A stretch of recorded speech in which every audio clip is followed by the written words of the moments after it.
Et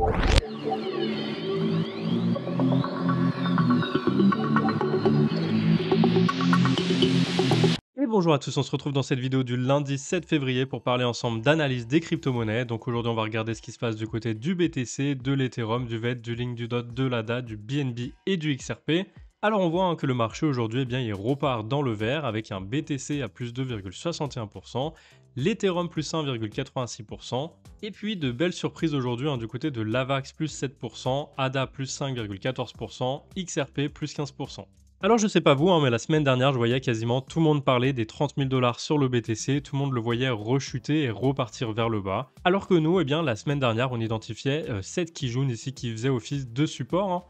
Donc normalement, il n'y avait pas de raison que le prix reparte vers le bas, étant donné que la Kijun fait office constamment de support sur les 30 000 $ et permet au prix de repartir vers le haut. On a vu ici que par le passé, systématiquement, à chaque fois que le prix est venu chercher un seuil en dessous des 30 000 $, il a été automatiquement repoussé vers le haut et puis il a reclôturé à chaque mois au-dessus de la Kijun. Donc on peut espérer que ce mois-ci encore, le prix reparte vers le haut et ne revienne pas chercher tout simplement le seuil des 30 000 $, puisque cette Kijun, regardez, elle se situe aux alentours des 36 400 $. Donc elle protège le prix, elle lui permet de rebondir et de repartir vers le haut normalement. En théorie, ce support-là est très important. Et puis on a également le support des 34 200 $ qui est également important. Donc deux gros supports ici à ne pas casser. Bien sûr, si on le casse vers le bas, on partira certainement en bear market. Mais tant qu'on est au-dessus, il n'y a pas de raison de s'inquiéter. Encore une fois, on reste bullish. On ne fait pas de nouveaux plus bas par rapport à ici. Donc on reste dans une dynamique haussière avec des prix qui sont de plus en plus hauts dans le marché. Que ça soit ici ou que ça soit sur les tops, le prix évolue à la hausse. Donc maintenant, en général, lorsqu'on rebondit sur la Kijun, il y a de fortes probabilités d'aller chercher la Tenkan. Donc ici, elle se situe aux alentours des 48 738 $. Et donc, c'est ce qu'on va observer dans les prochaines semaines. C'est potentiellement un retour sur ce niveau de prix. Alors, on peut regarder maintenant ce qui se passe sur le graphique en daily avec ce pattern qui s'est dessiné depuis plusieurs mois. Et maintenant, on a bon espoir de repartir vers le haut, étant donné qu'on a cassé cette trendline très importante par le haut. Donc en général, ce pattern s'appelle un falling wedge, et lorsqu'il casse par le haut, ce falling wedge ou ce biseau descendant, il y a de très fortes chances de retracer à 100% et donc d'aller chercher le plus haut de ce pattern à 67 500 $. Donc en théorie, on a là une cassure, un signal haussier vers un retour vers l'ATH aux alentours des 67 000 $. Maintenant, attention, il va falloir casser le nuage ici avant d'avoir un signal complètement haussier, étant donné que, je le rappelle, tout nuage de l'Ichimoku représente une résistance. Maintenant, on a un passage faible ici, donc le prix pourrait très bien soit corriger un peu et recasser, ou soit tout simplement y aller en ligne droite, mais peu importe. Je pense que dans les prochaines semaines, voire les prochains mois, on pourrait repasser au-dessus du nuage, et si on repasse au-dessus, on pourrait casser enfin toutes ces résistances à la hausse. Dans tous les cas, pour l'instant, bonne nouvelle, on a recassé donc la Kijun et la Tenkan qui sont maintenant des supports. Donc si le prix revient corriger, on reviendra chercher le niveau des 40 000 $ pour retester ce niveau de support. Normalement, la Tenkan et la Kijun et cette trendline devraient permettre au prix de rebondir et de repartir, casser le nuage. Maintenant, pour ceux qui suivent mes analyses de façon quotidienne, vous savez que je suis cet indicateur, le super trend, de façon très assidue. Pourquoi? Tout simplement car sur le daily, il va me permettre de détecter des retournements de tendance très importants. Donc en fait, il nous donne une tendance de fond importante avec des niveaux de support et de résistance. Donc les supports sont caractérisés par des plats en vert et les résistances sont caractérisées par des plats en rouge. Donc on voit qu'ici, on est en train de se heurter à une résistance et si on la casse, on va redéclencher une tendance haussière étant donné qu'on repassera au-dessus d'un niveau de super trend qui était un niveau de résistance. Donc vous voyez qu'aujourd'hui, on est en train de flasher dans le vert. Et il faut absolument que ce flash dans le vert soit encore là ce soir à 1h du matin pour avoir ce signal qui soit confirmé en clôture daily. Donc personnellement, si ce soir on clôture avec un flash vert sur le super trend, je serai ultra bullish sur le BTC étant donné qu'on repassera au-dessus de ce niveau de résistance, qu'on sera passé également au-dessus de cette trendline là et de la Kijun et de la Tenkan en daily. Donc on aura gagné plein de niveaux de support et puis ça nous permettra très probablement d'aller chercher enfin ce niveau des 67 000 $ qui correspond tout simplement à la target de cassure de ce pattern là. Donc encore une fois, je mettrai mon stop loss en dessous du super trend étant donné que tout plat super trend représente une résistance ou un support. Vous voyez que par exemple ici quand on a flashé ici en vert, on a pu rentrer sur ce niveau des 49 000 $. Et puis, à chaque fois qu'on est monté, on a augmenté en fait son stop loss. À la base, on l'avait mis donc en dessous du super trend à 40 200. Ensuite, on a fait un petit plat ici, on a mis donc le stop loss à 45 900. Ensuite, on l'a augmenté et à chaque fois qu'on a fait un plat, on a augmenté en fait notre stop loss. Et au final, on est venu le mettre à 58 000 $ environ. Et on a été sorti lorsqu'on a cassé en fait à la baisse la super trend. Et donc au final, on est sorti largement gagnant.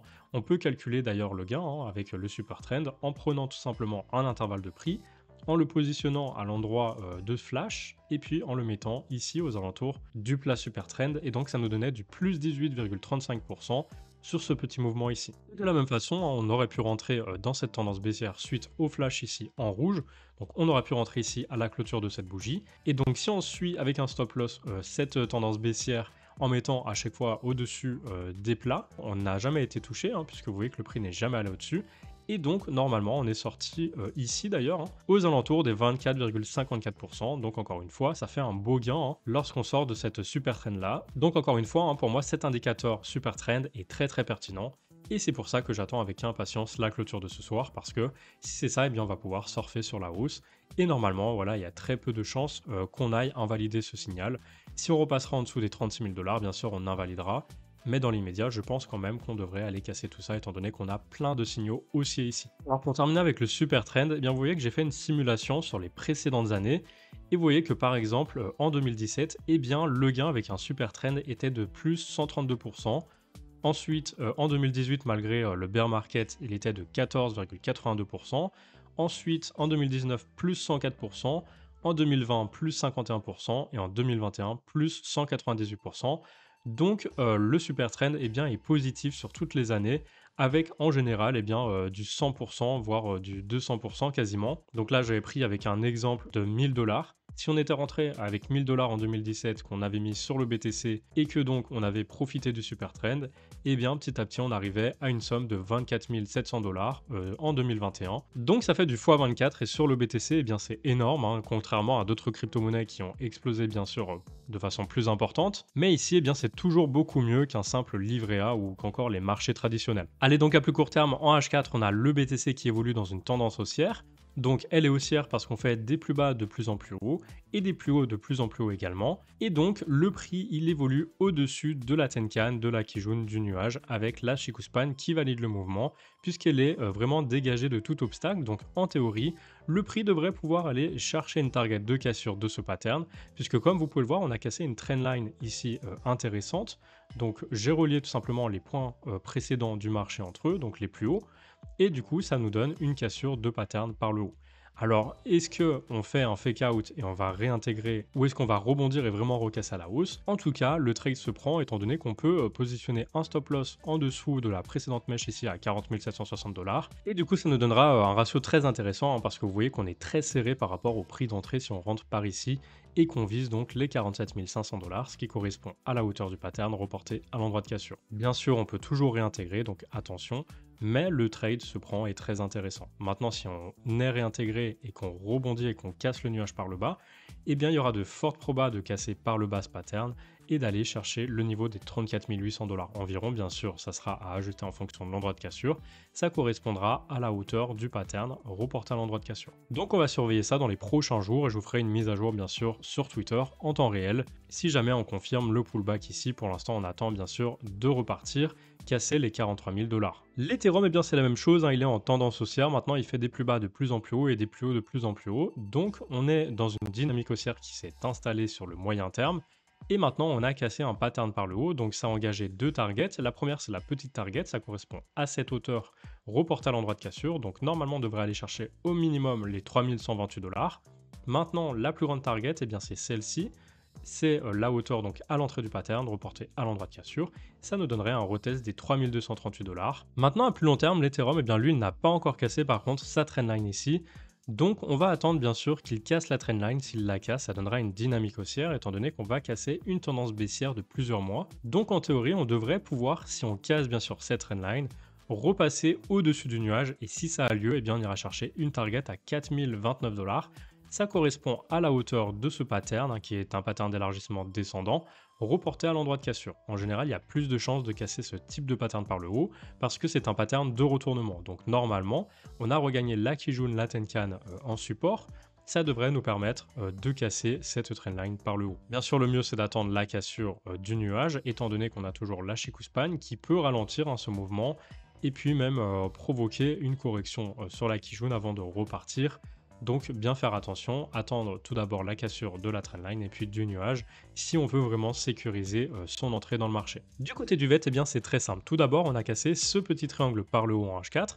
Donc on a déclenché la target à 0,6668 qui correspond à la hauteur du pattern, à l'entrée du pattern, reporté à l'endroit de cassure.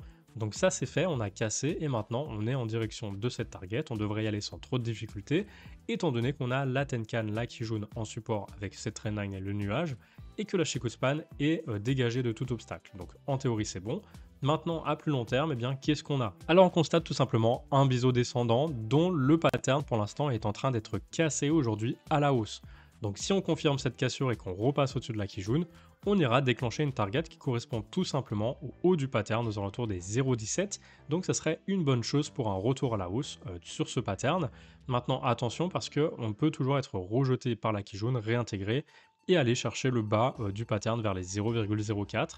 Donc bien sûr à surveiller, hein, la cassure de cette Kijun. Maintenant si on la casse, eh bien il y aura de fortes probabilités d'aller au moins chercher ce niveau des 0,09 $, qui correspond à la précédente résistance, et si on la casse, eh bien directement les 0,17, qui est pour moi l'objectif, hein, de cassure de ce type de pattern. Du côté du Chainlink, eh bien on surveille, hein, ce pattern, le prix évolue à l'intérieur d'un canal haussier, on attend de voir s'il le casse par le haut ou par le bas. Pour l'instant, eh bien il y a plus de probabilité de le casser par le haut parce que il est accompagné par la Tenkan, la Kijun et le nuage, donc en théorie on est dans une tendance haussière.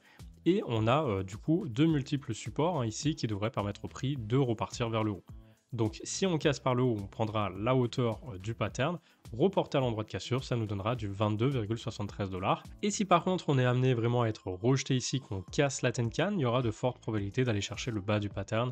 Et là, attention parce que potentiellement, si on casse le pattern par le bas, on ira chercher une correction en direction des 14,67 $. Ça correspond à cette hauteur reportée à l'endroit de cassure présumé. Le DOT, eh bien, c'était assez complexe ici. On avait identifié ce pattern la semaine dernière, un pattern d'élargissement descendant à angle droit. On avait dit qu'il y avait plus de chances de le casser par le haut parce que c'était un pattern de retournement. Ça a été fait, on est d'ailleurs allé chercher la target à 22,40 $. Par contre, on a eu un fake out ici et puis on est reparti vers le haut. Mais en théorie, eh bien, le trade était gagnant puisque en général, lorsqu'on rentre dans un trade, on met le stop loss en dessous du précédent plus bas dans le marché. Donc normalement, on devrait avoir mis son stop loss ici, voire en dessous du nuage ici, hein, si vous faites comme moi, que vous suivez la stratégie d'Ishimoku et que vous respectez un ratio serré. Et bien normalement vous avez mis un stop loss en dessous du nuage et donc vous avez pu normalement aller toucher la target. Donc bien joué en tout cas à ceux qui étaient rentrés en cassure de ce pattern par le haut. Maintenant qu'on a touché notre target, eh bien il suffit de relier les points les plus hauts du marché entre eux et les points les plus bas pour voir qu'on a cassé ici un pattern qui s'appelle canal haussier.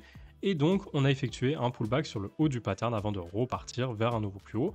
Donc en théorie on a déclenché une target, donc on a pris la hauteur reportée à l'endroit de cassure et ça nous donne du 23,44 $. Normalement, pas de souci puisqu'on est en tendance haussière au-dessus de la Tenkan, de la trendline, de la Kijun et que la Chikuspan valide le mouvement parce qu'il n'a aucun obstacle sur le chemin. Donc en théorie, on devrait aller chercher les 23,44 $. Le Cardano est bien pareil, hein, j'avais détecté ce triangle ici qui avait été cassé à la hausse, je vous l'avais d'ailleurs signalé, hein, sur les réseaux.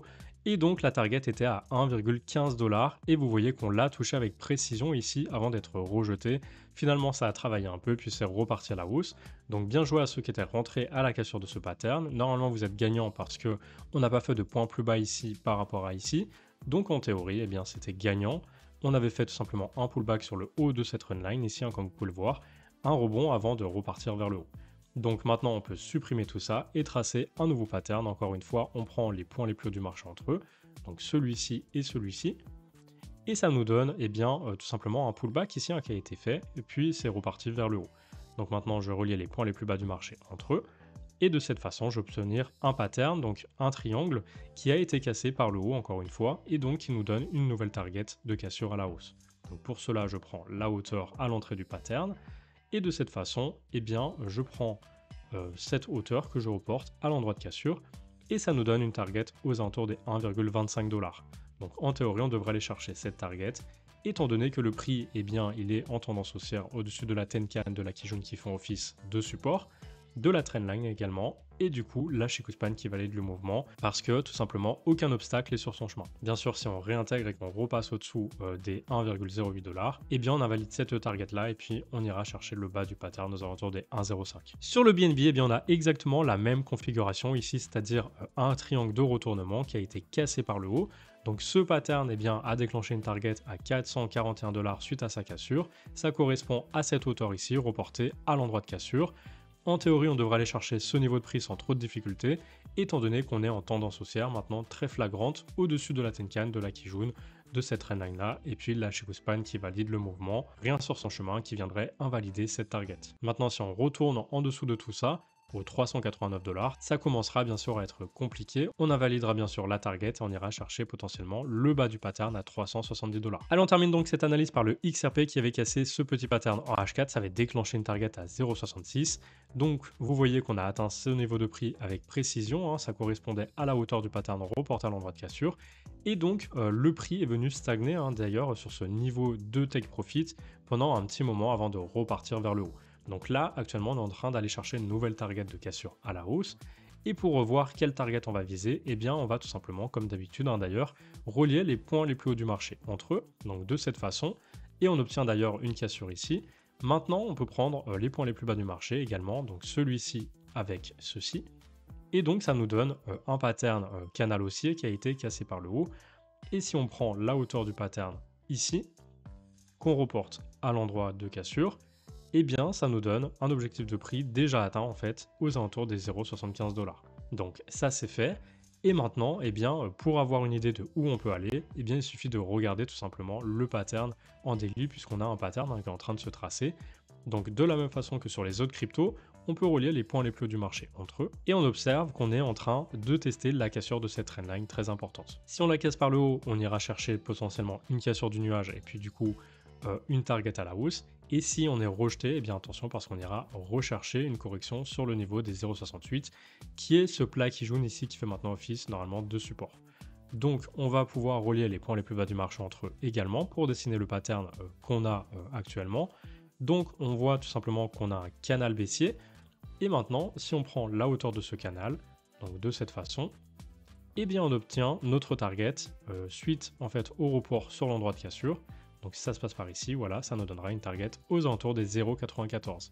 Donc on va bien sûr tracer notre target et on verra la semaine prochaine si on a atteint ou pas cette target là. Bien sûr, si on casse par le haut ce pattern là, on mettra un stop loss en dessous des 0,63 parce que si on repasse en dessous du nuage, eh bien il fera office de résistance et il entraînera le prix vers une nouvelle correction en direction du bas du pattern vers les 0,47 environ. Allez, on arrive à la fin de cette vidéo d'analyse, donc surtout si elle vous a plu, n'hésitez pas à laisser un like et à vous abonner à mes réseaux sociaux. Regardez, on est presque arrivé aux 100 000 abonnés, donc il manque 200 personnes bien sûr pour dépasser les 100 000 abonnés, donc je compte sur vous pour venir vous abonner très rapidement.